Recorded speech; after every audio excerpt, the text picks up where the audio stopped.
오늘 종가 데이터를 뜯어보다가 흥미로운 왜곡을 하나 발견했습니다. 분명 역대급 실적인데 시장은 마치 못 본 척 고개를 돌려버렸죠.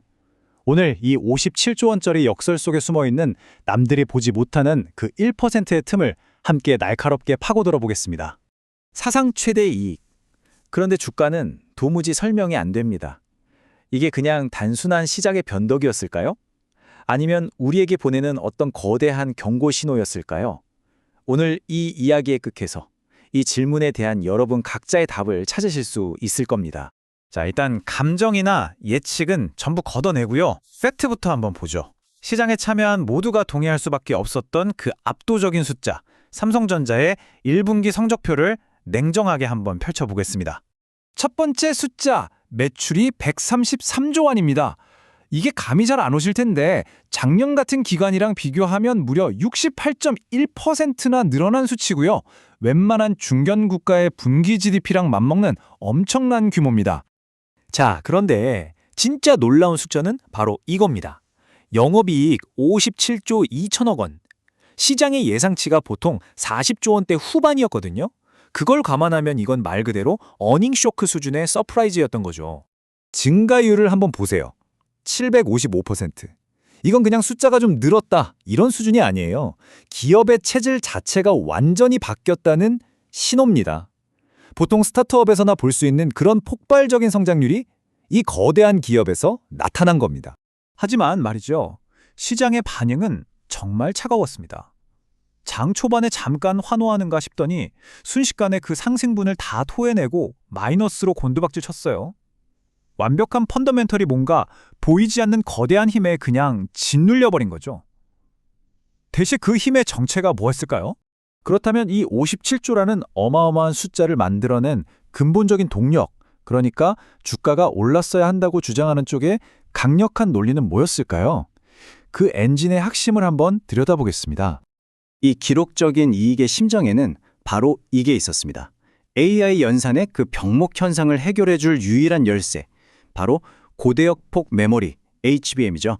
생성형 AI 모델들이 기하급수적으로 커지면서 HBM에 대한 수요는 그냥 가뭄의 단비 정도가 아니라 사막의 오아시스를 찾는 수준이었어요.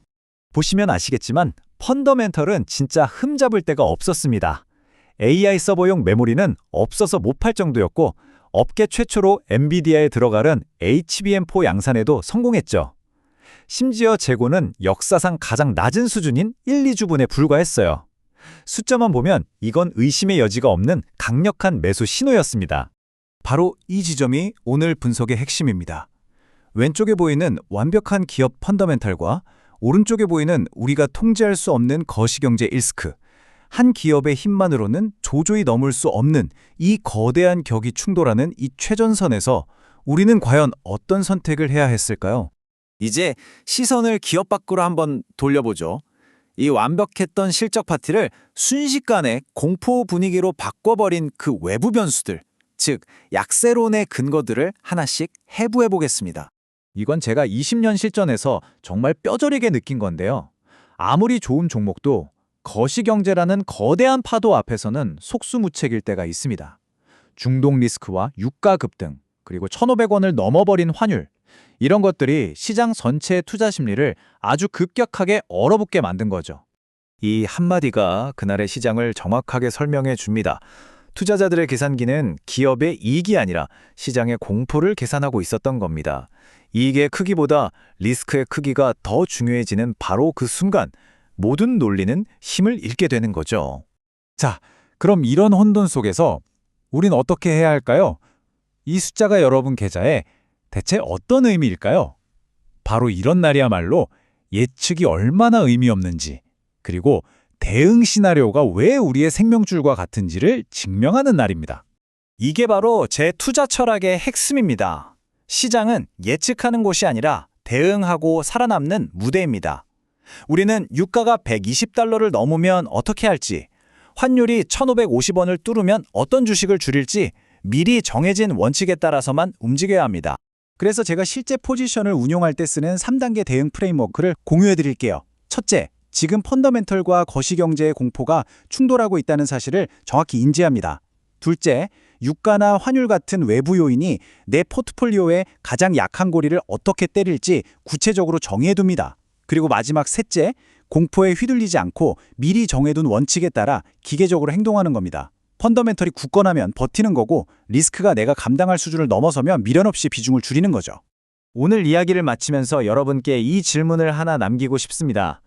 펀더멘탈과 공포가 정면으로 충돌할 때 당신의 다음 수는 무엇으로 결정됩니까?